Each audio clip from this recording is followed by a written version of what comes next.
আমাদের অনন্য স্টোরি সকল প্রকার পার্ট গল্প দেখতে আমাদের চ্যানেলটি সাবস্ক্রাইব করে পাশে থাকা বেল আইকনটিতে ক্লিক করে অল নোটিফিকেশন অন করে দিন।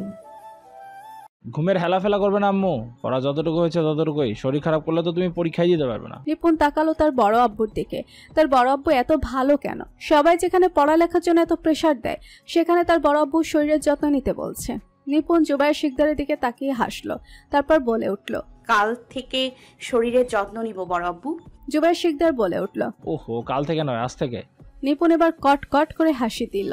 ঠিক আছে, আজ থেকেই বলে আদ্রর দিকে চোখ গেল।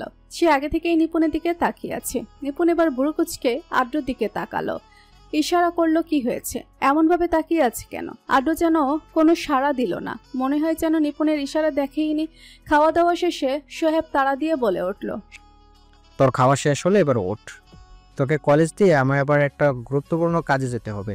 সোহেবের কথাটা মুখে খাকতেই আদ্র বলে উঠল, তোর যখন তারা আছে তখন তুই চলে যা, আমি নিপুণকে কলেজের সামনে নামিয়ে দিব। ঠিক আছে বলে চলে গেল। যাওয়ার আগে আদ্রকে বলে গেল আজ অফিসে একটা মিটিং আছে, ঠিক সময়ে যেন চলে আসে। আদ্র মাথা নাড়ল, অর্থাৎ সে যথাসময়ে চলে যাবে। এতক্ষণ জুবায়ের শিকদার তার ছেলের পানে চেয়েই রইলেন। নিপুণ ফাইল নিয়ে বেরিয়ে গেছে। আদ্র যেতে যেতে তার বাবার দিকে তাকিয়ে চোখ মারল। অমনি বিষম খেলেন জুবায়ের শিকদার। আদ্র একটা বাঁকা হাসি দিয়ে চলে গেল। ঠিক তখনই জুবায়ের শিকদার মিনমিন করে বলে উঠল, নির্লজ্জ ছেলে। তবে তার কথাটি সে ছাড়া কেউই শুনতে পায়নি। আদ্র গাড়ি চালাচ্ছে, নিপুণ বসে আছে পাশের সিটে, নখ খুঁড়ছে সে। গাড়ি যত সামনে যাচ্ছে তত যেন নিঃশ্বাসের গতি ভারী হচ্ছে। আদ্র একবার চাইলে নিপুণের দিকে, গাড়ির গতিটাও একটু কমিয়ে দিল। নার্ভাস লাগছে? নিপুণ আনমনেই বলে উঠল। আদ্র নিচের পকেট থেকে একটা কিটকাট চকলেট বের করে নিপুণের মুখের সামনে ধরল। নে ধর, এটা খা, চকোলেট খেলে টেনশন কমে যায়। নিপুণ চকলেটটা হাতে নিল, ছুলেই এক কামড় মুখে পুড়ে দিল। আদ্র নিপুণের দিকে আবার তাকালো, ফের বলতে শুরু করলো, সিলেবাসের পড়া সব শেষ? নিপুণের এক কথাই জবাব। তাহলে এত টেনশন কিসের? যা পারবি তাই লিখবি, যেটা পারবি না সেটা নিয়ে এত টেনশন কিসের? এই লোক এই কথা বলছে? অবাক হলো নিপুণ। কদিন আগে তো A+-এর জন্য একেবারে মরে যাচ্ছিল গিরগিটি একটা। আমাকে গালমন্দ করা বন্ধ কর নিপুণ। এটা তোর ফাইনাল পরীক্ষা না, এটা জাস্ট তোর কলেজের একটা পরীক্ষা। টেস্ট পরীক্ষাও না, এগুলাতে যা ইচ্ছা কর, আমার কোনো সমস্যা নেই, কিন্তু বোর্ড পরীক্ষায় যাতে প্লাস থাকে। চমকাই তো হলো নিপুণ। আদ্র ভাই কি মনের কথা শুনতে পায় নাকি? ডেক গিলল নিপুণ। গাড়ি চলে আসলো কলেজের সামনে। রূপা দাঁড়িয়ে আছে গেটের সামনে। নিপুণ নামতে নিলে আদ্র পেছন থেকে ডাক দেয়। নিপুণ তাকালো আদ্রের দিকে। কিছু বলবেন আদ্র ভাই? ভালো করে পরীক্ষা দিস, ভুলভাল কিছু লিখিস না, মনোযোগ সহকারে সব লিখবি। All the best. নিপুণ যেন একটু খুশি হলো, বিনিময়ে শুধু মুস্কি হাসলো। ঠিক আছে বলে বেরিয়ে গেল গাড়ি থেকে। নিপুণ গেল রূপার কাছে, তারপর দুজনে মিলে কলেজের ভেতরে চলে গেল। নিপুণ যতক্ষণ না ভেতরে গেল, আদ্র ততক্ষণ তাকিয়ে থাকলো সেদিকে। তারপর সেও চলে গেল তার গন্তব্যে। পরীক্ষা শেষ হয়েছে দুপুর 1টায়। ক্যাটকেটে রোদে কলেজের গেটের সামনে দাঁড়িয়ে আছে নিপুণ। আজ গাড়ি আসতে দেরি করেছে। বিরক্তিতে চোখ মুখ কুঁচকে নিচ্ছে নিপুণ। রূপাও দাঁড়িয়ে আছে তার সাথে। নিপুণ রূপার দিকে তাকিয়ে বলল, তুই চলে যা, আমি আর একটু অপেক্ষা করব। রূপা নিপুণের দিকে চোখ সরু করে তাকালো। তুই কি আমাকে এখান থেকে তাড়িয়ে দিতে চাইছিস নিপুণ? যতক্ষণ না তুই যাচ্ছিস ততক্ষণ আমি তোর সাথে থাকবো। নিপুণ বুঝলো রূপাকে চলে যাওয়ার কথা বলায় সে রাগ করেছে, তাই সে মুস্কি হেসে বলল, আচ্ছা থাক তুই, কিন্তু তোর তো দেরি হচ্ছে, আঙ্কেল আবার টেনশন করবে। রূপা নিরুত্তর ফেলে বলে উঠল, সমস্যা নেই, একটু টেনশন করলে কিচ্ছু হবে না। নিপুণ রূপাকে ধাক্কা দিল। গেটের সামনে দাঁড়িয়ে কিছুক্ষণ শয়তানিও করে নিল। রোদের প্রখরতা বৃদ্ধি পেয়েছে। নিপুণ আর দাঁড়িয়ে থাকতে পারছে না। গেটের সামনে রূপাকেও ঠেলে ঠুলে পাঠিয়ে দিয়েছে। এখন সে একা একা দাঁড়িয়ে আছে। লোকজনের সমাগমও যেন কমে গেছে। বিরক্তিতে এদিক ওদিক চাইলো। ধীর পায়ে হেঁটে গেল ভেলপুরির দোকানের সামনে। খিদেও পেয়েছে। সকালে তো পরীক্ষার টেনশনে ঠিক করে কিছু খেতেও পারলো না। দোকানের সামনে দাঁড়িয়ে মামাকে বলল, ঝাল বেশি করে 1 প্লেট ভেলপুরি দিয়েন মামা। ভেলপুরিওয়ালাটা নিপুণের দিকে একবার তাকালো, তারপর ফোকলা দাঁতগুলো বের করে বলল, আইসা দিতাছি, তুমি স্যামরাই আইয়া খাড়াও, রইতে তো পুরা যাইতে আসো মাইয়া। নিপুণ ভেলপুরি ওয়ালাটার দিকে চাইলো। কম বেশি ভেলপুরি খেয়েছে এই দোকান থেকে, কিন্তু কখনো দোকানের এত সামনে আসেনি। সবসময় রূপাই নিয়ে আসতো, সে তো কেবল দূরে দাঁড়িয়েই থাকতো। দোকানের ভিড় ঠেলে বেলপুরি হাতে নেওয়াতে আজ 4টেখানি কথা না। বেলপুরিওয়ালাটা নিপুণের দিকে প্লেট এগিয়ে দিল। নিপুণ দেরি করলো না প্লেটটা হাতে নিতে, খপাখপ করে মুখে পুরে দিল একটা বেলপুরি। চিবোতে লাগলো সে। মুখে পুরো বেলপুরিটা আটছে না, তাও সে ঠেলে ঠুলে মুখে পাঠিয়ে দিল সবটা। বেলপুরিওয়ালাটা নিপুণের এমন খাওয়া দেখে হাসলো, তারপর বলে উঠল, আস্তে খাও মামুনি, এইগুলো তোমারই, কেউ নিয়ে যাইব না। নিপুণ একটু অপ্রস্তুত হলো, হাত দিয়ে মুখের চারপাশে লেগে থাকা টক পরিষ্কার করতে লাগলো। তারপর সূক্ষ্ম একটা হাসি দিয়ে আমতা আমতা করে বলল, মামা, আমি আপনার মোবাইলটা একটু নিতে পারি? আমার ভাইকে একটু কল করব। আসলে আমাকে এখনো নিতে আসেনি তো, তাই। বেলপুরি ওয়ালাটা পকেট থেকে নিজের কম দামি মোবাইলটা বের করে দিয়ে বলল, মোবাইলে তো টাকা কম আছে, তাও ফোন দিয়ে দেখতে পারো। নিপুণ হাতে নিল মোবাইলটা। প্রথমে সোয়েবকে কল দিল, রিং হচ্ছে কিন্তু কল ধরলো না সোয়েব। তারপর আবার দিল, কিন্তু এবার বন্ধ পেল নাম্বার। বিরক্ত হলো নিপুণ। ফোন যখন ধরবেই না তাহলে কিনেছে কেন? আজীব। এখন সময় একটাই, আড্ডো ভাই, কিন্তু কল দিলে যদি বিরক্ত হয়, নিজে এবার নিজের উপর বিরক্ত হলো। ধুর, এত কিছু ভাবার টাইম নেই বলে আড্ডোর নাম্বারে কল দিয়ে দিল। কি অবস্থা, আড্ডো কল ধরলো না। তারপর আবার কল দিল, একবার, দুবার, বহুবার কল দিল, কিন্তু কল ধরলো না কেউই। বিরক্ত হলো নিপুণ। মোবাইলটা হাতে নিয়ে শেষবারের মতো ডায়াল করলো আড্ডোর নাম্বারে। এবার না ধরলে সে চলে যাবে একা একা। রিং হচ্ছে। হঠাৎ করে পুরুষালী এক কণ্ঠস্বর ভেসে এলো ফোনের ওপাশ থেকে। হ্যালো, আর্দ্র স্পিকিং। নিপুণ তড়িঘড়ি করে জবাব দিল, হ্যালো আদ্র ভাই, আমি নিপুণ। আড্ডো নিপুণের গলার আওয়াজ শুনে চমকালো। নাম্বারটার দিকে আরেকবার চাইলো। না, এটা তো নিপুণের নাম্বার না। পরক্ষণে তার মনের ভেতর অন্য আশঙ্কা ডাক দিল। 1 সেকেন্ডের ভিতরে বলে উঠল, তুই কোথায়? কার নাম্বার থেকে কল করেছিস? জলদি বল। আমি কলেজের সামনে।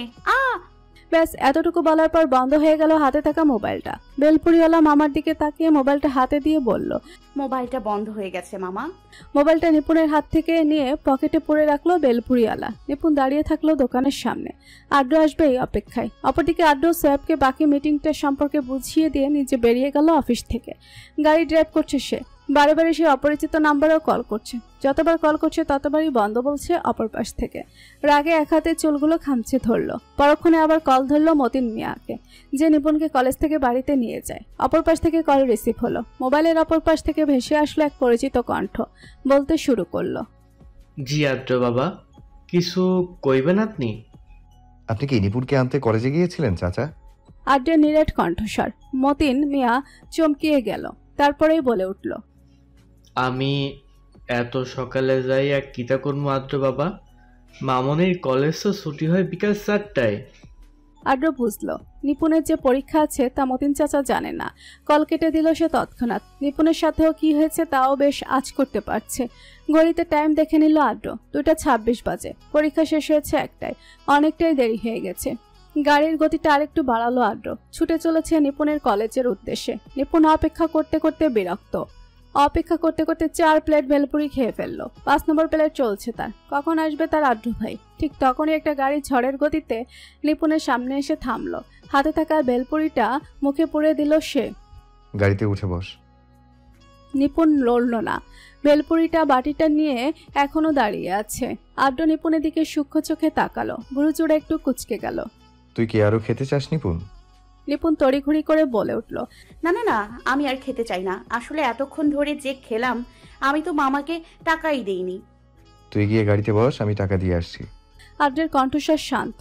নিপুণ সোজা গাড়িতে গিয়ে বসেছে, কিন্তু নিপুণের মনে পড়ে আছে বাহিরে। নিপুণ ভাবছে, আজ আদ্র ভাই কিছু বললো না কেন? বেটা তো অন্য সময় ভেলপুরি খেতে দেখলে আমার 14 গোষ্ঠীর শ্রাদ্ধ করে দিত। আজ কি হলো বেটার? এত শান্ত কেন উনি? আড্র গিয়ে বেলপুরিওয়ালার কাছে জিজ্ঞাসা করলো, চাচা কত দিব? বেলপুরিওয়ালাটা ফোকলা দাঁতগুলো বের করে হাসি দিয়ে বলল, জি বাবা, 100 টাকা। আড্র পেছন ফিরে একবার ফ্রন্ট সিটে বসে থাকা নিপুণের দিকে চাইলো। মনে মনে বলে উঠল, এই মেয়ে এতগুলো ভেলপুরি একা কিভাবে খেলো? আদ্র টাকা মিটিয়ে দিয়ে গাড়িতে এসে বসলো। এসে শান্ত হয়ে বসেই রইল, কিছু বলল না নিপুণকে।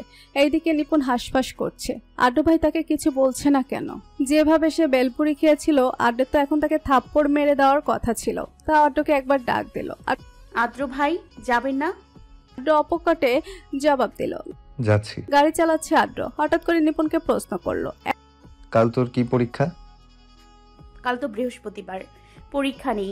শুক্রবারও বন্ধ, এরপর কেমিস্ট্রি পরীক্ষা। একটানা কথাগুলো বলে থামলো নিপুণ। কথাগুলো বলার ফাঁকে নিপুণ খেয়াল করলো এটা তো বাড়ির রাস্তা না, তাই আদ্রের দিকে তাকিয়ে প্রশ্ন করলো, আদ্র ভাই, এটা তো বাড়ির রাস্তা না, কোথায় নিয়ে যাচ্ছেন আপনি আমায়? বেঁচে দিব তোকে আমি, খুশি? ধুর আদ্র ভাই, মজা করবেন না তো। আমি জানি আপনি আমাকে বেচতে পারবেন না। আমাকে বেচে দিলে ক্ষতি আপনারই হবে। শেষের কথাটা মিনমিন করে বলল। গাড়িটা সাইডে দাঁড় করিয়ে আদ্র জিজ্ঞেস করলো, তা আর কি কি জানিস তুই? নিপুণ কিছুটা ভাব নিয়ে বলল, জানি তো অনেক কিছুই, তবে সময় এলে বলবো। কিন্তু আপনি আবার এখানে গাড়ি দাঁড় করালেন কেন? নিপুণের কথাগুলো শুনে আদ্র কেয়াত হাসলো, তারপর বলে উঠল, তুই বস এখানে, আমি আসছি। খবরদার জানালার কাছ নামাবি না, বুঝতে পেরেছিস? বললে আদ্র গাড়ি থেকে নামতে উদ্যত হয়। কিছুক্ষণ পরে আদ্র আসলো হাতে একটা আইসক্রিম নিয়ে। আইসক্রিমটা নিপুণের হাতে দিয়ে বলল, যে হারে ভেলপুরি খেয়েছিস, তোর যে এখনো পেট গরম হয়নি, এটাই তোর ভাগ্য। যাতে পেট গরম না হয় তাই আগে ভাগে একটা আইসক্রিম খেয়ে নে, পেট ঠান্ডা থাকবে। নিপুণ আইসক্রিমটা হাতে নিল, মুখ ভেঙচি দিয়ে এলে বলে উঠল, আমার পেট গরম হবে না।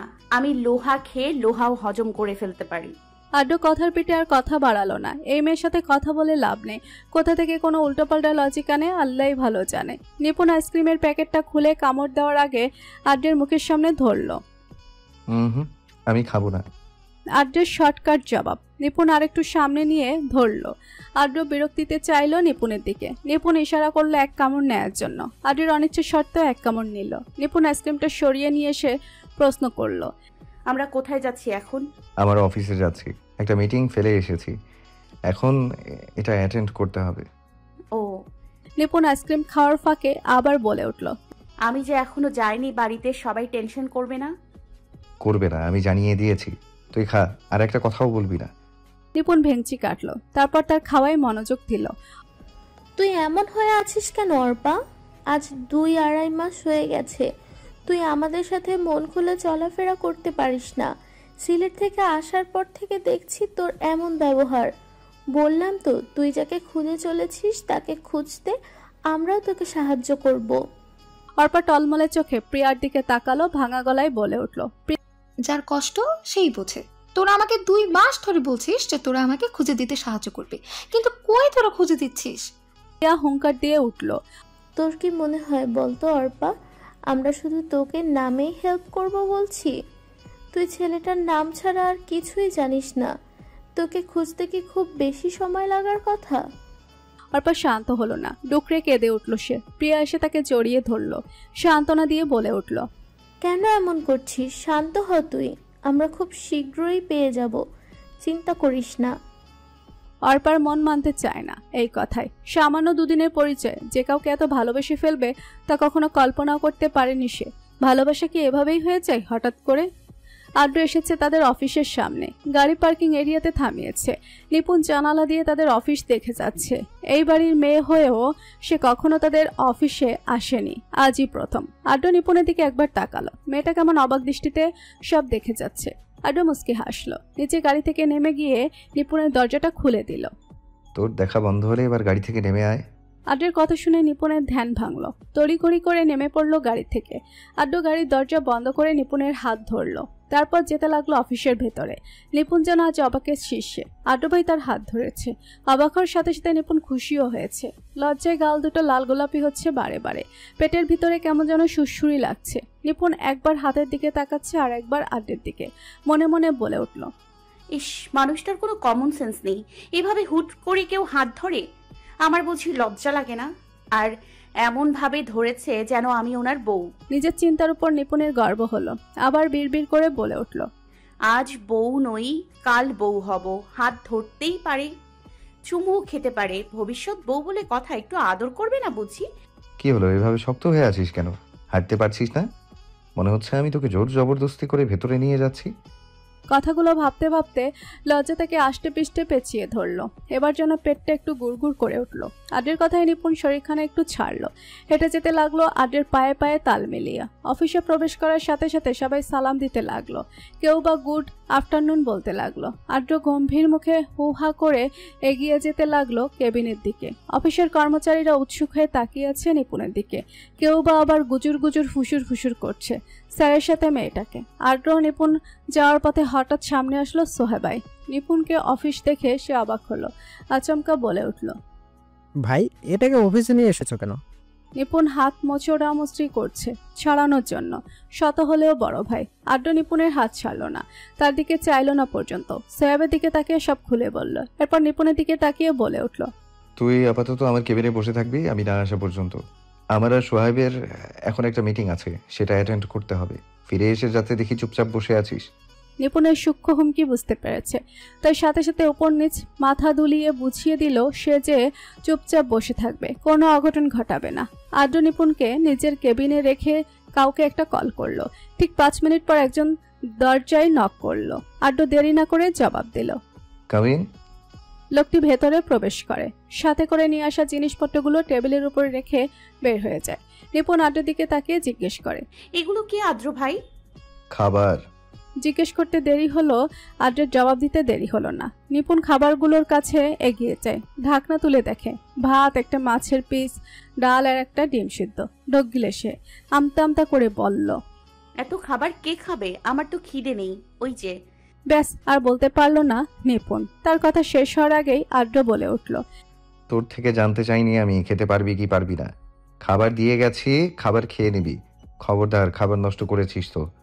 আর খেয়েছিস তো কি ওই ভেলপুরি না কি জানি, ওগুলো কোনো খাবার হলো? একটু থেমে আদ্র আবার বলে উঠল, আর তাছাড়া আমি জানি তুই এই খাবারগুলো খেতে পারবি, তাই কথা না বলে এগুলো তোর পেট নামক গোডাউনে চালান করে দে। কথাটা বলে আদ্র আর 1 সেকেন্ডও দাঁড়ালো না, হন হন করে বেরিয়ে গেল কেবিন থেকে। নিপুণের কথাটার অর্থ বুঝতে কিছুক্ষণ সময় লাগলো। তারপর রাগে গজগজ করতে করতে বলল, আমাকে আপনি বেশি খাওয়ার খোটা দিলেন তো আদ্র ভাই। দেখতে থাকেন, ভবিষ্যতে আপনি আমাকে খাওয়াবেন, তখন আমি খেতে চাইবো না। বলেই খাবার প্লেটের দিকে এগিয়ে গেল। তুমি আর কত এমন করবে অর্পা? বিয়েটা এবার করে ফেলো, বয়সটা তো বাড়ছে নাকি? হাসিনা বেগম কথাটা বলে থামলেন। উফ মা প্লিজ, ভালো লাগছে না, তুমি আবার শুরু করো না তো, এমনি অনেক টেনশনে আছি। হাসিনা বেগম অর্পার এমন কথা শুনে ক্ষিপ্ত হলেন, গম্ভীর মুখে প্রশ্ন করলেন, কি এমন টেনশন তোমার? সকল টেনশন তো আমার। ভুলে যেও না তোমার বাবা নেই, তোমার বাবার পেনশনের টাকায় সংসারটা চলে, সাথে তোমার ভাই আর তুমি টিউশনি করো। থামলেন হাসিনা বেগম। কিছু বলবে তার আগেই অর্পা বলে উঠল, তো এখন কি তোমাদের কাছে আমি বোঝা হয়ে গেছি? আর বইতে পারছো না আমাকে? তাই কি বিয়ে দিয়ে বিদায় করতে চাইছো?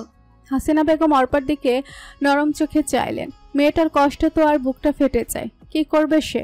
মেয়ে বড় হলে বিয়ের সম্বন্ধ তো আসেই, তবে এবারে সম্বন্ধটা একটি বেশি ভালো, তাই তো তিনি এত জোরাজোরি করছেন।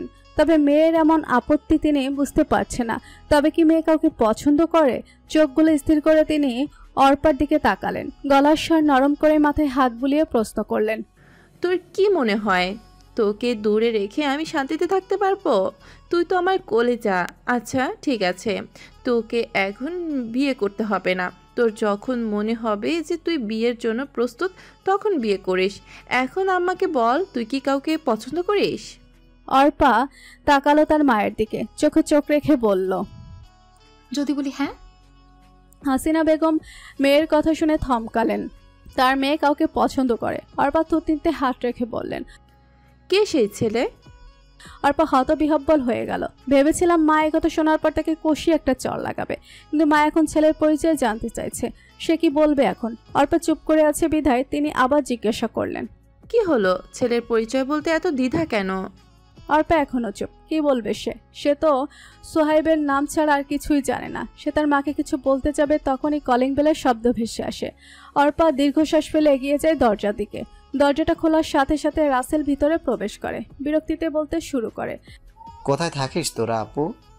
কতক্ষণ ধরে দাঁড়িয়ে আছে, খবর আছে তোদের? রাসেলের কথায় অর্পা রেগে গেল, গলার আওয়াজ বাড়ালো না আর। যে সময় বেল দিয়েছিস ঠিক সেই সময় দরজা খুলেছি।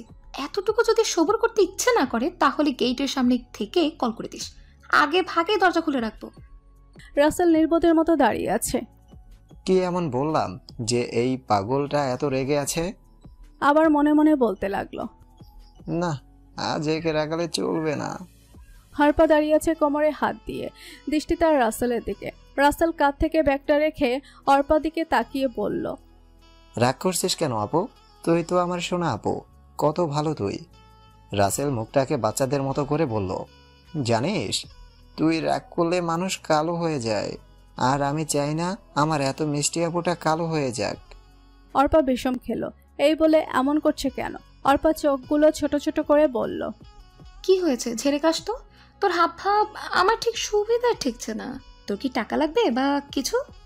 রাসেল মাথা চুলকালো, ধরা পড়ে গিয়ে আমতা আমতা করে বলল, আপু তুই সব কিছু বুঝে ফেলিস, কিন্তু আমার টাকা লাগবে না।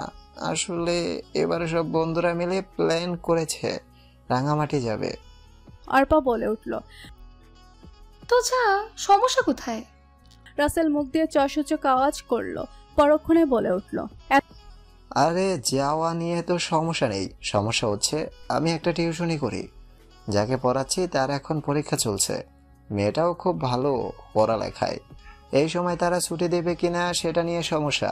এতটুকু বলে রাসেল থামলো, ফের বলে উঠল, তাই আমি চাইছিলাম কি। কথাটা সম্পূর্ণ শেষ করতে পারলো না সে, তার আগে অর্পা বলে উঠল, তুই চাইছিলি যে তুই যতদিন যেতে পারবি না ততদিন যেন আমি তোর স্টুডেন্টদের পড়াই, তাই তো? রাসেল মাথা নাড়ল, অর্থাৎ হ্যাঁ। তৎক্ষণাৎ অর্পা বলে উঠল, আমি পারবো না, আমিও টিউশনি করি। আমার টিউশনিগুলো শেষ করতে আমার হিমশিম অবস্থা হয়, আর তোর তো 4টে টিউশনি, আমি এতগুলো কখন শেষ করব? একটা হলে মানা যেত, আমি পারবো না। রাসেল মনে মনে খুশি হলো, তার মনে প্ল্যান সাকসেসফুল। দাঁত কেলিয়ে হেসে বলল, আপু তুই নিশ্চিন্তে থাক, সবগুলোকে বন্ধ দিয়ে দিয়েছি, শুধু একটাই খোলা রেখেছিলাম, পরীক্ষা আছে বিধায়। অর্পা নিজের কথার জালে নিচে ফেসে গেল, কি আর বলবে সে। ওকে বলে নিজের ঘরের দিকে হাঁটা দিল। পেছন থেকে রাসেল বলল, আমি ঠিকানা তোর মোবাইলে পাঠিয়ে দেব। বলেই কাকে যেন কল দিল, ধরলো না। তারপর নিপুণের ভাইয়ের নাম্বারে কল লাগালো, ফোনের অপর পাশ থেকে জবাব এলো। হ্যালো। রাসেল গলা পরিষ্কার করে বলল, জি ভাই, আমি রাসেল বলছিলাম। কেমন আছেন ভাই? আলহামদুলিল্লাহ ভালো আছি, কেমন আছো তুমি? তোমার তো খবরই নেই। জি ভাই, আলহামদুলিল্লাহ ভালো আছি। ভাই আসলে একটা কথা বলার জন্য কল দিয়েছিলাম।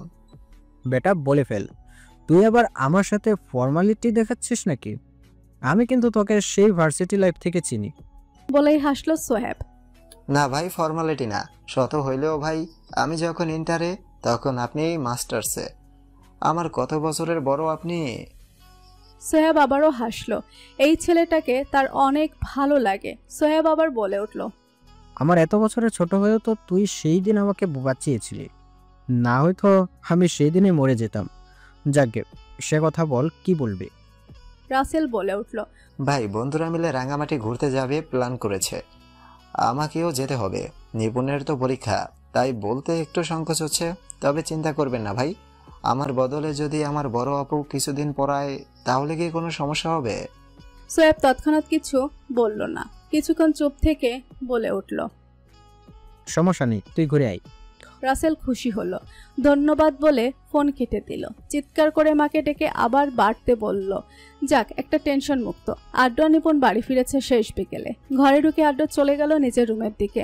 নিপুণ এখনো ড্রয়িং রুমে পৌঁছাতে পারছে না, চোখে মুখে সদ্য ঘুম থেকে ওঠার ছাপ, চোখ জোড়া বন্ধ করে দাঁড়িয়ে আছে।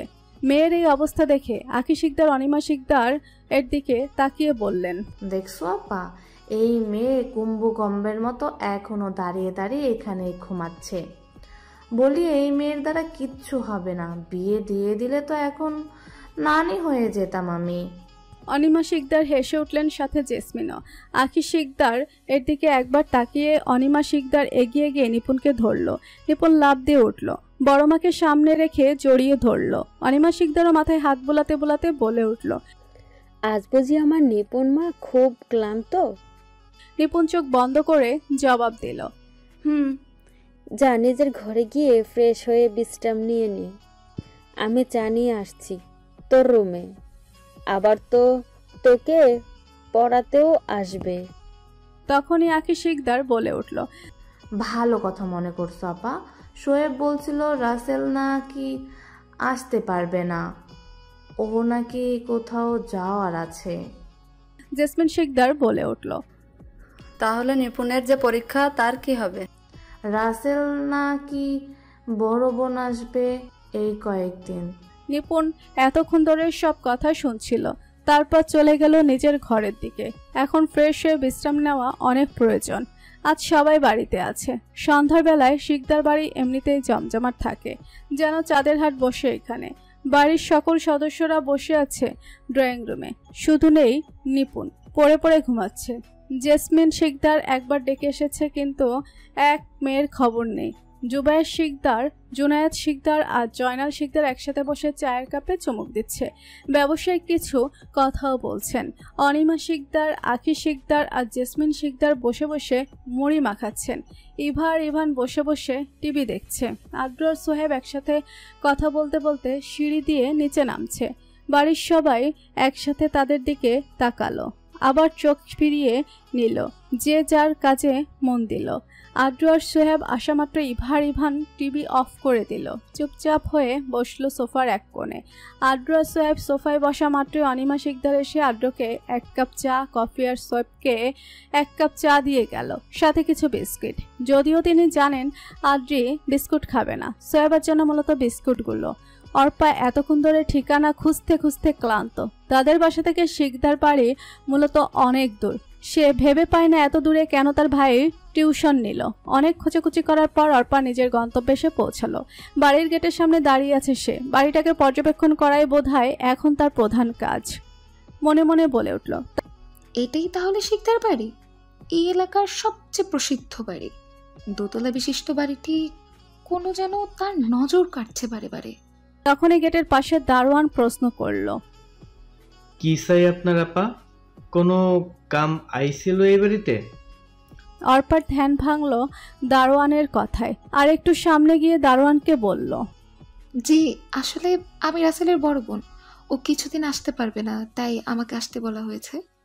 দারোয়ানটি দাঁত কেলিয়ে বলল, ও আপনি তাহলে নিপুণ মামনির নতুন ম্যাডাম? আগে কইবেন না, তাহলে তো আর এতক্ষণ দাঁড়ায় থাকতে হইতো না। দারোয়ানটি তাড়াতাড়ি গেট খুলে দিল। অর্পা ভেতরে ঢুকতে ঢুকতে প্রশ্ন করল, আপনার নাম কি চাচা? দারোয়ানটি আর একটু কথার নাগাল পেয়ে বলতে লাগলো, যে আমার না করিম মিয়া, আপনি আমারে করিম কইয়া ডাকতে পারেন। অর্পা মুস্কি হেসে বলল, আমি আপনাকে নাম ধরে ডাকতে পারবো না, তার থেকে ভালো চাচা বলে ডাকি, না হলে করিম চাচা। আইসা বলে একটু হাসলো। অর্পাও চলে গেল সদর দরজা দিকে। কলিং বেলের শব্দে আঁখি শিকদার গিয়ে দরজা খুলে নিল। একটা অপরিচিত মেয়েকে দেখে তিনি অবাক হলেন। হঠাৎ করে প্রশ্ন করে ফেললেন, তোমাকে তো ঠিক চিনলাম না মা, কাকে চাই? অর্পা বলল, আন্টি আমি রাসেলের বড় বোন, ও আসতে পারবে না তাই আমাকে পাঠিয়েছে। কথার আওয়াজ শোনা যাচ্ছে না, তাই অনিমা শিকদার প্রশ্ন করল, কে এসেছে রে আঁখি? আঁখি শিকদার অর্পাকে ভেতরে আসতে বলে। অর্পাও ভেতরে প্রবেশ করে। তার কেমন যেন অস্বস্তি লাগছে। ফুল ফ্যামিলি তার দিকে তাকিয়ে আছে, শুধুমাত্র সোফায় বসা 2 ব্যক্তি বাদে। আঁখি শিকদার সবার দিকে তাকিয়ে বলে, রাসেলের বড় বোন এসেছে নিপুণকে পড়াতে। রাসেলের কোনো বোন কথাটি শুনে আদ্র আর সোহেব পেছন ফিরে তাকায়। অর্পাকে দেখে সোহেবের হাত কাঁপাকাঁপি শুরু হয়ে যায়। খানিকক্ষণের মাঝে চায়ের কাপটা লুটিয়ে পড়ে নিচে। কিছু পড়া শব্দে অর্প সোহেবের দিকে তাকায়। চোকাচোকি হয় দুজনের। তৎক্ষণাৎ আকাশ ভেঙে পড়ে অর্পার মাথায়। বিড়বিড় করে বলে ওঠে, সোহেব, আমার সোহেব, আমি পেয়েছি তাকে, পেয়েছি। কিন্তু তার কথা কেউই শুনে না। আদ্র এতক্ষণ ধরে লক্ষ্য করছে ব্যাপারটা, কিছুটা আন্দাজ করেছে ওই ব্যাপারটা। এ ব্যাপারে সোহেবের সাথে পড়ে কথা বলতে হবে। অনিমা শিকদার আর আঁখি শিকদার ছুটে গিয়েছেন ছেলের কাছে, কোথাও লেগেছে কিনা দেখার জন্য।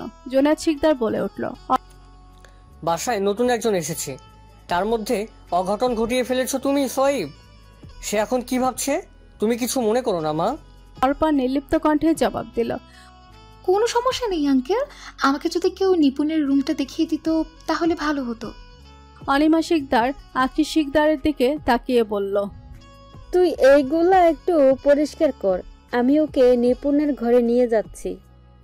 অনিমা শিকদার অর্পার কাছে গিয়ে বলল, তোমাকে কিন্তু আমরা অর্পা বললেই ডাকবো, বুঝেছ? চলো নিপুণের ঘরে গিয়ে যাচ্ছি। ও বোধহয় এখনো ঘুমোচ্ছে, ওকে তো জানানোই হয়নি তুমি আসবে। তুমি কিছু মনে করো না। অর্পা সামান্য হাসলো, হাসির রেখা টেনেই বলল, সমস্যা নেই আন্টি, আমি কিছুই মনে করিনি। অর্পা চলছে অনিমা শিকদারের পেছনে। দোতলায় উঠে গেছে সে, তবে সে কি জানে একজোড়া চোখ এখনো তার দিকে তাকিয়ে নিজের তৃষ্ণা মেটাচ্ছে। সে চোখের মালিকটাই মনে মনে বলে উঠল, বিরহের তপ্ত মরুর পরে তুমি এলে শান্তির বৃষ্টি হয়ে। ভালোবাসার স্রোতে আসলে অন্তরের ক্ষতগুলো। কিন্তু অর্পা কি শুনল তার মনের কথাগুলো? অনিমা শিকদার সহ অর্পা এসেছে নিপুণের রুমে। বেচারি এখনো পড়ে পড়ে ঘুমাচ্ছে। অনিমা শিকদার অর্পাকে চেয়ারে বসতে বলে নিপুণকে জাগিয়ে তুলছে, কিন্তু নিপুণের কি সে হুঁশ আছে? সে ঘুমাচ্ছে তো ঘুমাচ্ছে। অর্পা বেশ কিছুক্ষণ ধরে নিপুণের দিকে তাকিয়ে আছে। নিপুণ অনিমা শিকদারের প্রতি ডাকের সাথে চোখ মুখ কুচকাচ্ছে। অর্পা নিজের মনে মনে বলে উঠল, এটা কি সোহাইবের বোন? চোখ মুখ তো একই রকম দেখতে, শুধু সোহাইব ফর্সা আর নিপুণ দেখতে শ্যামলা। বেশ কিছুক্ষণ ধরে নিপুণকে পরখ করলো অর্পা, তারপর অনিমা শিকদারের দিকে তাকিয়ে বলল, আন্টি আপনি চলে যান, আমি ওকে তুলে দেব। অনিমা শিকদার অর্পার দিকে তাকিয়ে হাসতে হাসতে বলল, তুমি তুলতে পারবে তো? ও কিন্তু এত সহজে উঠবে না। অর্পা মৃদু হাসলো অনিমা শিকদারের কথায়, তারপর বলে উঠল, অবশ্যই আমি তুলতে পারবো, ভরসা করতে পারেন। ও এখন তোমার স্টুডেন্ট, তুমি যা ইচ্ছে করতে পারো। কথাটা বলে চলে গেল অনিমা শিকদার। অর্পা গিয়ে নিপুণের মাথার কাছে বসলো, ভালো করে মুখটা পরখ করলো। এই প্রথম তার রাসেলকে সন্ধান দিতে ইচ্ছে করছে, এই প্রথম তার রাসেলকে ধন্যবাদ দিতে ইচ্ছে করছে।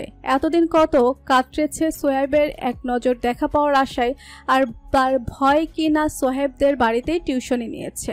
অর্পা নিপুণের দিকে ঝুঁকলো কিছুটা, তারপর কানের কাছে ফিসফিস করে বলে উঠল, নিপুণ আমি কিন্তু তোমার নতুন ম্যাডাম, আমাকে কিন্তু তুমি অনেকক্ষণ অপেক্ষা করিয়ে রেখেছো, এবার উঠে পড়ো। নিপুণ কিছুটা নড়ে চড়ে উঠল। নতুন ম্যাডাম কথাটি কর্ণগুহারে গিয়ে প্রবেশ করা মাত্র তড়িৎ গতিতে উঠে বসলো, আশেপাশে চোখ বুলালো।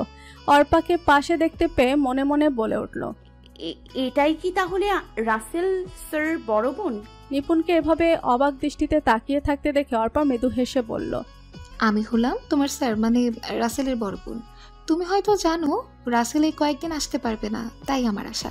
তুমি ফ্রেশ হয়ে এসো আগে, তারপর কথা হবে। নিপুণ চলে গেল ফ্রেশ হতে। অর্পা গিয়ে চেয়ারে বসলো। কিছুক্ষণের মধ্যেই নিপুণ ফ্রেশ হয়ে আসলো, গিয়ে বসে পড়লো অর্পার পাশের চেয়ারে। একবার নিপুণের দিকে তাকালো, তারপর বলতে লাগলো, আমার নাম অর্পা, তুমি আমাকে আপু বলে ডাকতে পারো। আজকে আমরা খুব কম পড়বো। আমি রাসেলের থেকে যতটুকু শুনেছি তুমি পড়ালেখায় খুব মনোযোগী নিপুণ, তবে আমি প্রশংসা করছি বিধায় যেন আবার তোমার দুষ্টুমি বেড়ে না যায়।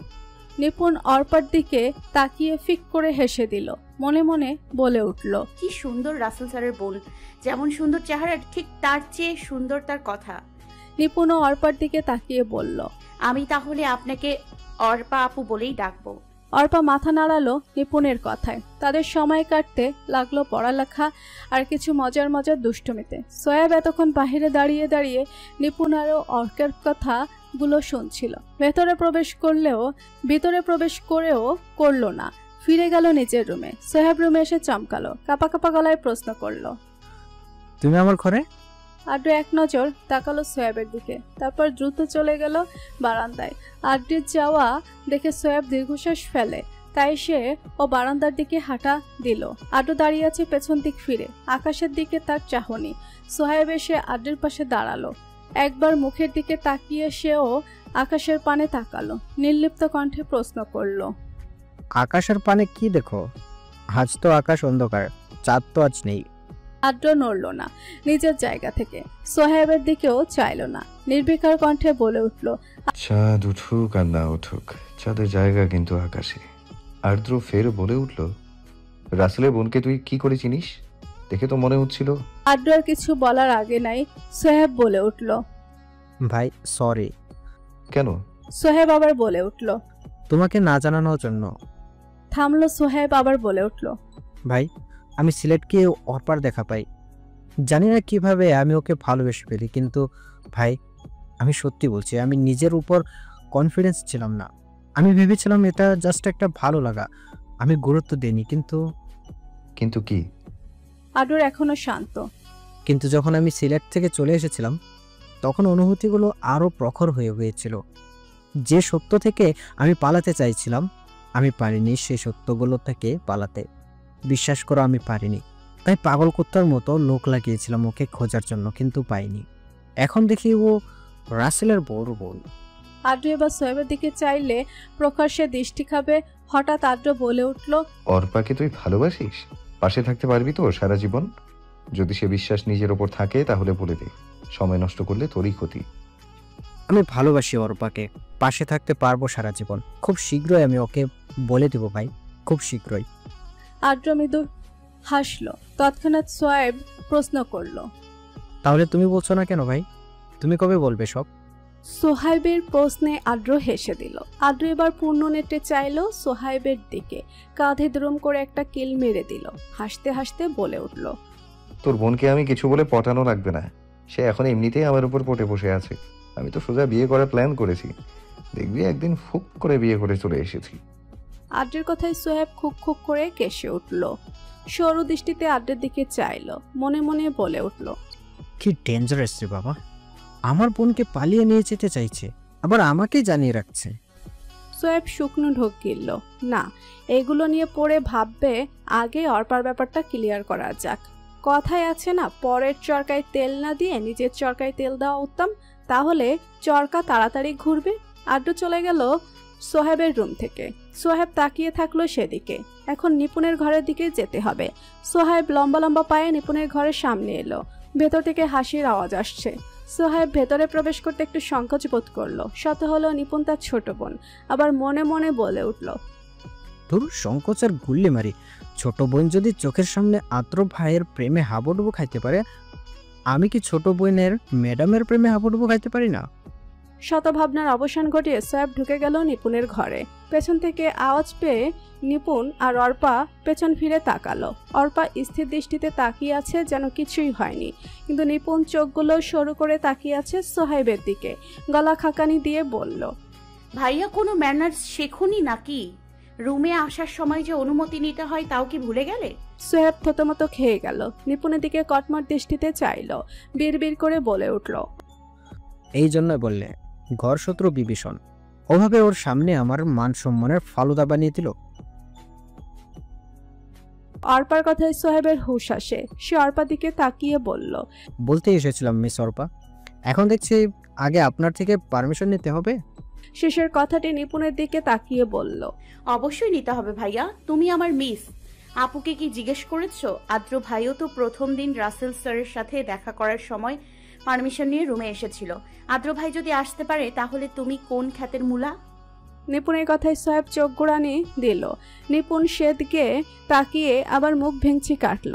মনে মনে বলে উঠল, কত বড় সাহস আদ্র ভাইয়ের হবু বউকে চোখ গোড়ানি দেয়! বার বড় গলা করে বলেই ফেলল, ভাইয়া তুমি যে আমাকে এভাবে চোখ গোড়ানি দিচ্ছ, আমি কিন্তু তা আদ্র ভাইকে বলে দিব। বানিয়ে বানিয়ে আরো অনেক কথা বলবো। তারপর দেখো আদ্র ভাই তোমার চোখগুলো তুলে গেলে দেবে। এরপর তোমার মতো কানার আর বিয়ে হবে না।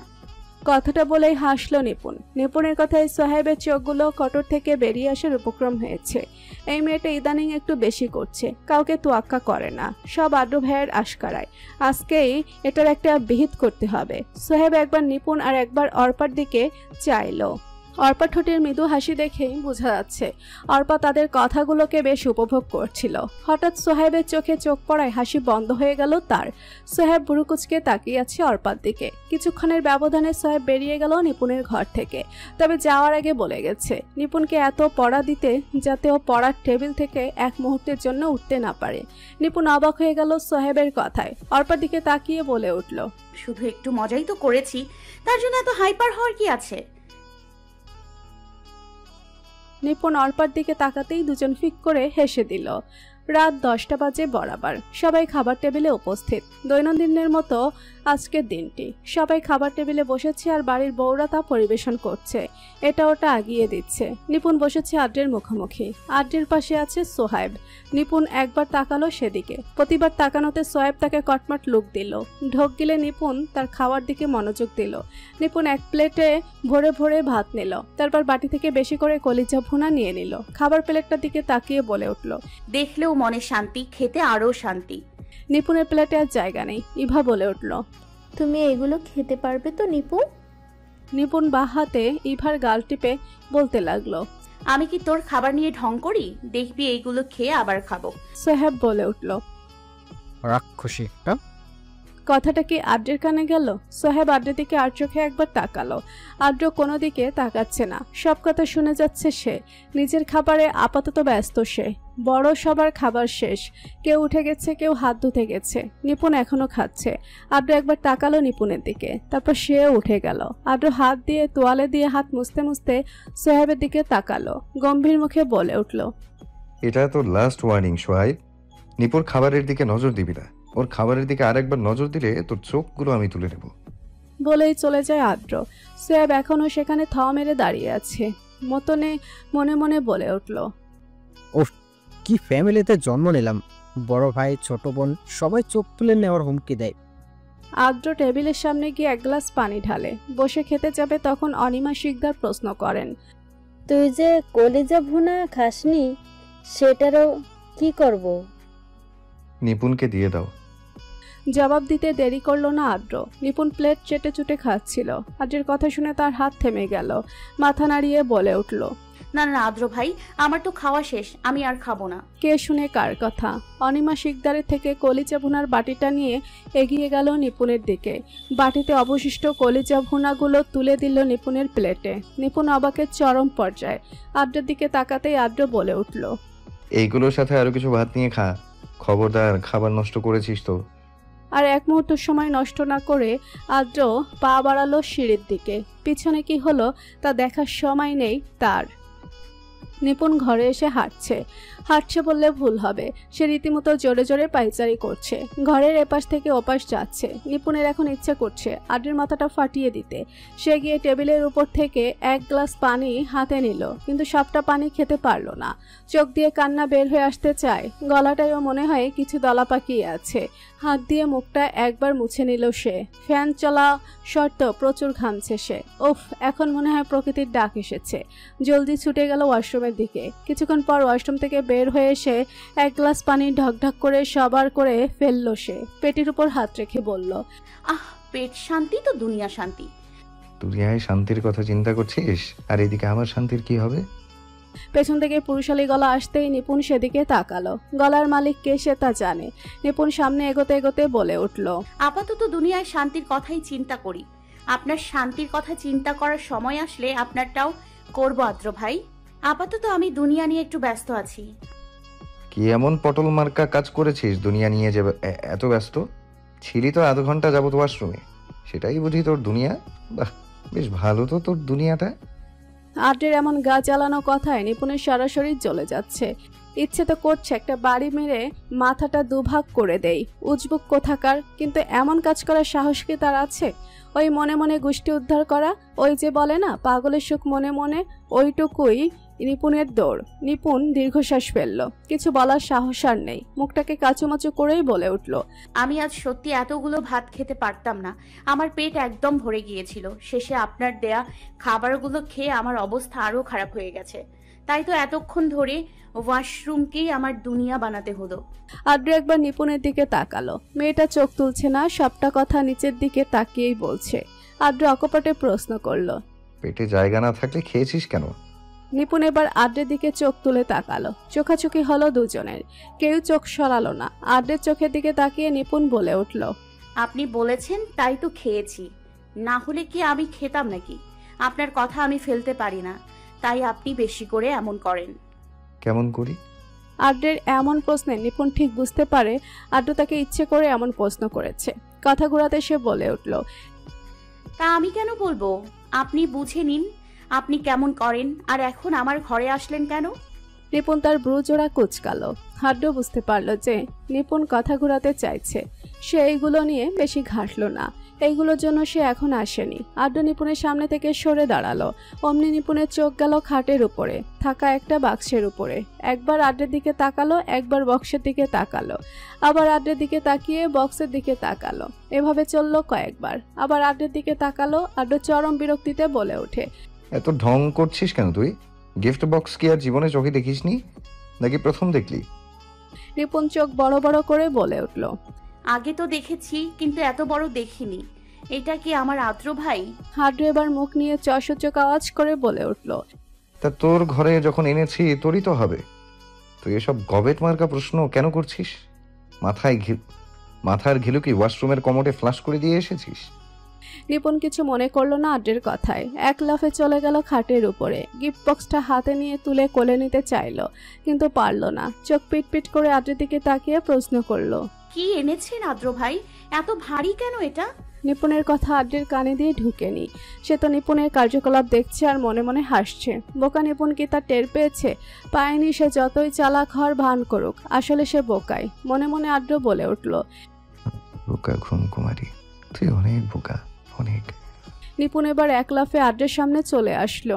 আদ্র সামান্য নড়েনি নিজের জায়গা থেকে, তবে ধ্যান ভাঙলো তার। সামনে তাকাতেই দেখে নিপুণ তার দিকে ভুরু কুচকে তাকিয়ে আছে। আদ্র এবার প্রশ্ন করলো, কি সমস্যা তোর? এভাবে বাদরের মতো লাফাচ্ছিস কেন? সমস্যা আমার না আদ্র ভাই, সমস্যা আপনার। আপনি কি ধ্যানে চলে গিয়েছিলেন? আমি যে আপনাকে এতক্ষণ ধরে জিজ্ঞেস করছি যে বক্সে কি আছে, আপনার সেদিকে কোনো হুঁশ আছে? নিপুণ এবার নরম হয়ে জিজ্ঞেস করলো, বলুন না আদ্র ভাই, কি আছে এই বক্সে? আদ্র এবার ট্রাউজারের পকেটে দুটি হাত পুরে সোজা হয়ে দাঁড়ালো। ঘাড়টা একটু বাঁকা করে বলে উঠল, আমি বলতে পারবো না কি আছে, তুই খুলে দেখ।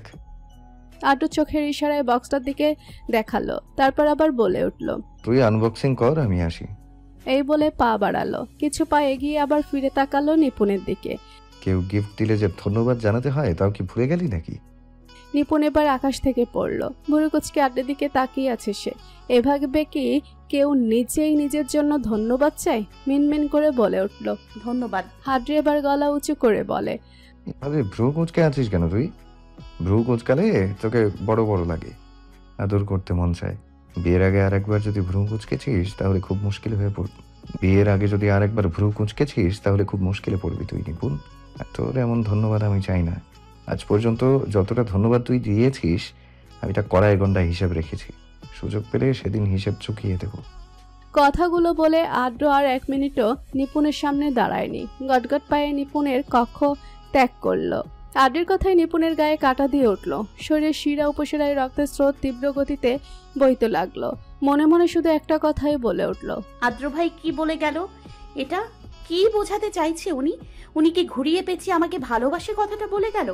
আদ্র ভাই তাকে ভালোবাসে কথাটা ভাবতেই শরীর কাঁপুনি দিয়ে উঠল নিপুণের। নিপুণ দরজাটা ভিড়িয়ে খাটে গিয়ে বসেছে। এখনো লাইট বন্ধ করেনি। সাথে আছে একটা ক্রাফট কাঁচি। উদ্দেশ্য এখন আদ্র ভাইয়ের দেওয়া গিফট বক্সটা খোলা। তাই দেরি না করে লেগে গেল নিজের উদ্দেশ্য পূরণে। সযত্নে বক্সের উপরে মোড়ানো কাগজটা খুলতে লাগলো। না জানি কি আছে, যদি নাজুক কিছু হয়, তাই নিপুণ অতি সাবধানতা অবলম্বন করলো। অবশেষে বক্সের উপর থেকে র্যাপিং পেপার খুলতে সফল হলো নিপুণ। বক্সের চারপাশের মোড়ানো আঠালো ফিতাগুলো খুলে যেই নিপুণ বক্সের মুখ খুলল, অমনি তার চক্ষু চড়ক গাছ হয়ে গেল। বক্সের ঢাকনা লাগিয়ে চোখগুলো ভালো মতো কষলে নিল। কিছুক্ষণ পর চোখ মেলে পিটপিট করে চাইল বক্সটার দিকে। এক কল্পনার জগতে নিমজ্জিত হলো সে। আরও 1 সপ্তাহ আগের কথা। কলেজ থেকে ফিরে নিপুণ মাত্র একটু শুয়েছে। অমনি জেসমিন শিকদার এলো নিপুণের ঘরে। নিপুণ, নিপুণ দেখ দেখ। নিপুণ চোখ বন্ধ করেই জবাব দিল, কি হয়েছে চাচি? জেসমিন শিকদার উদ্দীপ্ত কণ্ঠে বলল, চোখ বন্ধ থাকলে দেখবি কেমন করে? দেখ দেখ তো, তোর কাকা আমায় গিফট দিয়েছে। গিফটের কথা শুনে নিপুণ তড়িৎ চোখ মেলল। সামনে দেখলো জেসমিন শিকদার উদ্দীপ্ত মুখে তাকিয়ে আছে তার দিকে। হাতে একটি জামদানি শাড়ি আর একটি ক্যাসপিয়ান শাড়ি। নিপুণ অবাক চোখে তাকালো সেগুলোর দিকে। বিস্মিত কণ্ঠে বলে উঠল, ওয়াও চাচি, শাড়িগুলো তো খুব সুন্দর। কাকার চয়েস তো মাশাআল্লাহ। ঠিক বুঝেছে তোমাকে কিসে মানাবে। হঠাৎ করে গিফট, ব্যাপার কি?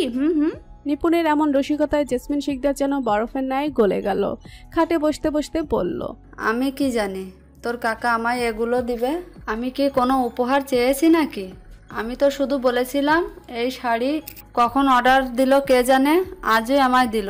জেসমিন শিকদার আর একটু উচ্ছ্বাসিত হয়েই বলল, যাই বড় আপা আর ছোট আপাকে দেখিয়ে আসি। বলেই উঠে দাঁড়ালো। নিপুণ জেসমিন শিকদারের দিকে তাকিয়ে কিঞ্চিত হাসলো। তার চাচি একটু আহ্লাদি, কাকা কিছু দেওয়া মাত্র সবাইকে তা দেখিয়ে বেড়াবে, নিজে নিজে হাসবে। মাঝে মাঝে নিপুণের মনে হয় ছোট চাচি তার থেকেও ছোট। জেসমিন শিকদার নিপুণের ঘর থেকে বের হতে উদ্যত হলে নিপুণ পেছন থেকে ডাক দিয়ে ওঠে, চাচি। জেসমিন শিকদার পেছন ফিরে বলল, তোর আবার কি হয়েছে, কিছু বলবে? এই শাড়িগুলো কোন পেজ থেকে নিয়েছো কাকা? তুমি কি জানো? না জানলে জিজ্ঞেস করে একটু আমাকে বলবে, আমিও একটু দেখতাম আর কি। নিপুণের এমন কথা শুনে জেসমিন শিকদার বলে ওঠে, তোর কাকাকে জিজ্ঞেস করার দরকার নেই। নিপুণকে পেজের নাম দেখিয়ে দিয়ে তিনি চলে গেলেন। রাতের খাবার খাওয়ার পর্ব শেষ করে নিপুণ ঘরে এসে শুয়ে পড়ল। মোবাইলটা হাতে নিয়ে সেই শাড়ির পেজে স্ক্রল করতে লাগলো সে। স্ক্রল করতে করতে চোখ গেল একটি অফারে, 10টা শাড়ির কম্বো একসাথে, অসাধারণ সব শাড়ি। বারে বারে ভিডিওটা দেখতে লাগলো সে। হঠাৎ খেয়াল করলো ভিডিওর ক্যাপশনে লেখা, প্রিয় মানুষকে মেনশন করে কিনে দিতে বলুন। অমনি নিপুণের চোখে মুখে এক অদ্ভুত হাসির রেখা দেখা গেল। চট করে আটোকে মেনশন করে দিল। কিছুটা সময় কেটে গেল, কিন্তু ওদিক থেকে কোনো রিপ্লাই আসলো না। অপেক্ষার অবসান ঘটিয়ে যেই না নিপুণ মোবাইলটা রাখতে যাবে, অমনি টং করে একটা আওয়াজ হলো। তড়িঘড়ি করে নিপুণ মোবাইলটা দেখলো, আড্ডু ভাই রিপ্লাই দিয়েছে। এক গালে হেসে যেই না রিপ্লাইটা দেখলো, অমনি হাসিটা গায়েব হয়ে গেল। থাপ্পড় মেরে গাল দুটো লাল নীল করে দেবো বেয়াদব। এত রাতে মানুষকে মেনশন করে বিরক্ত করিস? কমেন্ট ডিলিট করবি নাকি আমি তোর রুমে এসে থাপ্পড় মেরে ডিলিট করাবো? আড্ডুর এমন রিপ্লাই দেখে দুঃখে কষ্টে নিপুণের চোখে জল চলে এলো। সাথে সেই কমেন্টে 3-4টা হা রিয়াক্টও পড়ে গেছে। এগুলো দেখে লজ্জায় নিপুণ কমেন্টটা ডিলিট করে দিল। মনে মনে প্রতিজ্ঞা করে নিল, কোনোদিন এভাবে আড্ডু ভাইকে আর কিছু কিনে দিতে বলবে না, জীবনেও না। মশার কাপড়ে নিপুণের ধ্যান ভাঙলো। বক্সের মুখটা আবার খুললো। খোলা মাত্র একটা চিরকুট নজরে পড়লো তার। বক্স থেকে তুলে আলতো হাতে নিল নিপুণ। কাঁপা কাঁপা হাতে খুললো সেই চিরকুটখানা। চোখ বুলালো হলুদ কাগজের উপরে লাল রঙের সেই মোহনীয় লেখাটায়, শাড়িতেই নারী, তাই তোকে এই শাড়িগুলো দিলাম, না হলে কখনোই তোকে এইগুলো দিতাম না। দিয়েছি বলে আবার দিন দুনিয়া ভুলে নাচতে শুরু করিস না। পরীক্ষায় ভালো করলে আরো চমকপ্রদ উপহার পাবি। আর হ্যাঁ, এই শাড়িগুলো এখন পরবি না, খবরদার। বিয়ের পর পরিস তোর বরের সামনে। চিঠিটা পড়া মাত্রই নিপুণের মুখে লাজুক হাসি ফুটে উঠল। অবাক চোখে শাড়িগুলোকে দেখলো নিপুণ। বালুচুরি শাড়ি, ধনেখলি শাড়ি, তাঁত শাড়ি, সাইক্লাম শাড়ি, ক্যাসপিয়ান শাড়ি, আর কয়েকটা জর্জেট শাড়ি। তৎক্ষণাৎ সে বক্স থেকে শাড়িগুলোকে নামাতে উদ্যত হলো। একটা একটা করে শাড়ি নামিয়ে সযত্নে খাটের উপরে রাখলো। গুনে গুনে 20টা শাড়ি নামিয়েছে নিপুণ। ডার্ক রেড ভেলভেট কালারের জর্জেট শাড়িটা হাতে নিয়ে দেখছে সে। তারপর চোখ গেল পার্টি ওয়ার শিপন শাড়িটাতে। সাদা রঙের শাড়িটা একদম নজর করা। নিপুণের প্রায় পাগল পাগল অবস্থা। যেটা দেখছে ওটাই ভালো লাগছে। নিজের হাতে নিজে চিমটি কাটলো নিপুণ। না, এগুলো সত্য। আদ্র ভাই সত্যি আমাকে এত সুন্দর সুন্দর শাড়িগুলো উপহার দিয়েছে। আবার সেই চিরকুটখানা হাতে নিয়ে পরপর 3-4টা খানা চুমু খেয়ে নিল। আড্ডের উপরে এতদিন ধরে যত রাগ পুষে রেখেছিল, সব রাগ গলে ঠান্ডা আইসক্রিমে পরিণত হয়েছে। কিছুক্ষণের মধ্যেই শাড়িগুলো ক্লোজেটের মধ্যে তুলে রাখলো সে। লাইটটা অফ করে সোজা হয়ে খাটে শুয়ে পড়ল। হাতের মধ্যে সেই চিঠিখানা এখনো আছে। আজ আবার মনের এক গহীন গহ্বর থেকে আড্ডার জন্য প্রেম বেরিয়ে আসতে চাইছে। আজ হাত থেকে চিরকুটখানা আর রাখবে না। খুশির জ্বরে ভেসে যাচ্ছে সে। কখন সে ঘুমিয়ে গেল সে নিজেও জানে না। সময়ের ধারা যেন এক অপ্রতিরুদ্ধ নদীর মতো। এটি কখনো স্থির থাকে না, তার গতিতে নিরন্তর ছুটে চলে। অনেকগুলো দিন কেটে গেছে। নিপুণের পরীক্ষা শেষ হয়েছে। এখন কলেজে সাময়িক ছুটি। তবে প্রাইভেট কোচিং এগুলো থেকে কি আর ছুটি পাওয়া যায়? ওগুলো চলছে আগের গতিতে। আজ নিপুণের কোনো কোচিং নেই। রাসেলের থেকেও ভুজুং ভাজুং দিয়ে 2-3 দিনের ছুটি নিয়েছে। এখন আর অর্পা আসে না। আসবেই বা কি করে? সে তো সাময়িকের অতিথি ছিল। সকাল থেকেই নিপুণ ইনিয়ে বিনিয়ে ঘুরতে যাওয়ার কথা অনেকবার সকলের কানে তুলেছে, কিন্তু কেউই তার কথার পাত্তা দেয়নি। মা চাচিদের সামনেও কয়েকবার বলেছে, তারা তো বলেই দিয়েছে। বাড়িতে বড়রা আছে, কর্তারা আছে, তাদের থেকে অনুমতি নিতে পারলে যেতে। কিন্তু তাদের কাছে যেতেই তারা কাজের বাহানা দিয়ে দিল। মূলত সকলের কাছে সময়ের বড়ই অভাব, কেউই তাকে ঘুরতে নিয়ে যেতে পারবে না। একা একা যাওয়ার তো কোনো প্রশ্নই আসে না। নিপুণ খুবই হতাশ হলো। কারো কাছে কি একটুও সময় বেঁচে নেই তাকে দেওয়ার জন্য? সবাই কত নিষ্ঠুর, তাকে কেউ ভালোবাসে না। যার কাছে যাচ্ছে সে ঘুরতে যাওয়ার কথা নাকচ করে দিচ্ছে। একাকাশ কুসুম চিন্তা করতে করতে সামনে হাঁটছে নিপুণ। হঠাৎ করে এক বিশাল দেহের কারো সাথে ধাক্কা খেল। নিপুণের বুঝতে বাকি নেই কে সেই ব্যক্তি। শরীরের পুরুষালী কড়া হরমোনের গন্ধ জানান দিচ্ছে এটা আদ্র। নিপুণ এখনো আদ্রের মুখের দিকে তাকাচ্ছে না, তাকাবে না সে। এমনিতেই আজকে তার মন ভালো নেই, তারপর আবার এই লোকের সাথে ধাক্কা। একবার চোখের দিকে তাকালেই তো বকা শুরু করবে। একদিন সে আর এত কষ্ট নিতে পারবে না। চোখগুলো টয়টুম্বুর হলো তার, মুখটা যেন শ্রাবণ মাসের মেঘে ঢাকা আকাশ, এক্ষুনি যেন মেঘ ডেকে বর্ষণ হবে। নিপুণ ঠায় দাঁড়িয়ে আছে। কতক্ষণ হলো দাঁড়িয়ে আছে তার জানা নেই। কিঞ্চিত পরিমাণও নড়ল না সে। পুরুষালী গায়ের গন্ধটা এখনো ভেসে আসছে তার নাসারন্ধ্রে। আদ্র এখনো দাঁড়িয়ে নিপুণের সামনে। নিপুণের গতিবিধি বোঝার চেষ্টায় আছে। না, মেয়েটা এখনো চোখ তুলে তাকাচ্ছে না, আদ্র সামনে থাকা সত্ত্বেও না। আদ্র মনে মনে বলে ওঠে, কি এমন হলো আমার মনোহরিণীর যে আমি সামনে থাকা সত্ত্বেও আমার দিকে চোখ তুলে তাকাচ্ছে না? আদ্রের ইচ্ছে করছে নিপুণের গাল তার দুহাতে আবদ্ধ করে নিতে, তার শত দুঃখ কষ্টগুলো শোষণ করে নিতে, আলতো করে জিজ্ঞেস করতে, আমার মনোহরিণীর কেন এত রাগ, কেন এত অভিমান, সে কি আমাকে বলবে না? তখন আহ্লাদী নিপুণ তাকে জড়িয়ে ধরে মনের সকল কথা বলবে। সে মন দিয়ে তার প্রিয়তমার সকল কথা শুনবে। দীর্ঘশ্বাস ফেলে আদ্র। এমন দিন আসবে, অবশ্যই আসবে, তবে সবর করতে হবে, কষ্ট করতে হবে। আদ্র কষ্ট সহ্য করবে। তার মনোমোহিনীকে সারা জীবনের জন্য নিজের করে পেতে এতটুকু কষ্ট সহ্য করতে পারবে না? খুব পারবে। ধ্যান ছুটে গেল আদ্রের। সামনে থেকে নিপুণের দিকে তাকিয়ে জোরালো কণ্ঠে প্রশ্ন ছুড়ল, কি কে এখানে অন্ধের মতো হাঁটছিস কেন? হ্যাঁ, চোখ কি কাউকে দান করে এসেছিস নাকি? পড়ালেখা তো একদম শিখে উঠেছে। সারা দিন বাড়িতে টই টই করে ঘুরছিস, কাজ নেই তোর, সারা দিন খাওয়া আর ঘোরা। ও কর্মা কোথাকার। আদ্রের এমন কথার আশায় ছিল নিপুণ। সে জানে এই লোকের মুখ থেকে তার জন্য আদর সোহাগ মাখা কথা বের হবে না, বের হবে শুধু কষ্ট দেওয়ার মতো কথা। নিপুণের চোখে মনে হয় আর একটু জল বৃদ্ধি পেল। নজর তুলে আদ্রের দিকে তাকালো। আদ্রে এতক্ষণ যেন এই অপেক্ষায় ছিল। এই চোখ দেখার জন্যই তো এত কঠিন কথা শোনালো সে। কিন্তু নিপুণের চোখের অবস্থা দেখে তার বুকের ভেতরটা খড়খড়ে মরুভূমিতে পরিণত হলো। এখনই বুঝি নিপুণের চোখের জলে তা বিশাল সমুদ্রে পরিণত হবে। নিপুণ চোখের জল নিয়ন্ত্রণে আনলো, নরম কণ্ঠে বলে উঠল, আমি সরি আদ্র ভাই, দেখতে পাইনি, আমি অন্য কিছু ভাবছিলাম। তা কি ভাবছিলেন আপনি ম্যাডাম? আদ্রের এমন সম্বোধনেও নিপুণের হেলদোল হলো না। মুখ এখনো মলিন। ম্যাডাম ডাকটি মনে হয় তার কর্ণকুহারে প্রবেশ করেনি। আদ্রের দিকে তাকিয়ে বলল, আমি বললে কি হবে আদ্র ভাই? আপনি কি আমার ইচ্ছের গুরুত্ব দেবেন? সবাই যেমন আমাকে ফিরিয়ে দিয়েছে আপনিও ফিরিয়ে দেবেন। আদ্র নিপুণের দিকে এখনো তাকিয়ে আছে। মনে মনে বলে উঠল, তোকে ফেরানোর মতো সাহস যে আমার এখনো হয়নি।